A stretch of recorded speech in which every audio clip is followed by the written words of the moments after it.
New information tonight tied to the indictment against the KCPD officer for a Kansas City man's death. That officer surrendered this morning and has already bonded out. 41 Action News reporter Dan Cohen digs into the details.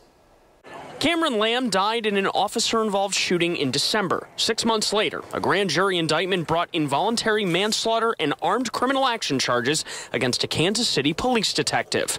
To be clear, we were stymied by this decision to refuse to provide that necessary document so that I can charge a case.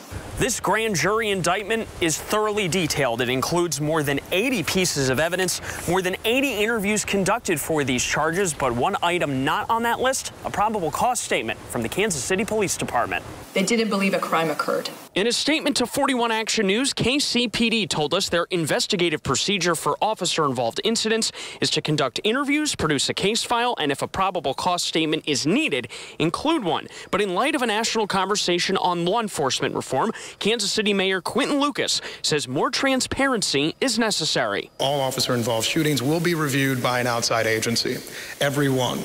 Even in the situations where it appears the officer's conduct is justified. Jean Peters-Baker says she appreciates the role of a grand jury, but expressed frustration at the timeline needed in the Cameron Lamb case.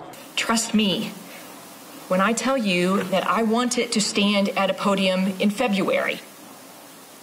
But I couldn't do that because police simply refused to give me a probable cause statement in this case. The detective facing these charges will appear in court on June 23rd. In Kansas City, Dan Cohen, 41 Action News.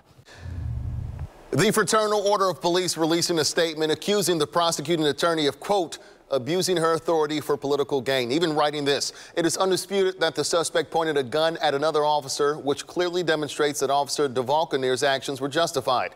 We place our trust in the judicial system to correct this wrong and ultimately exonerate this highly decorated officer.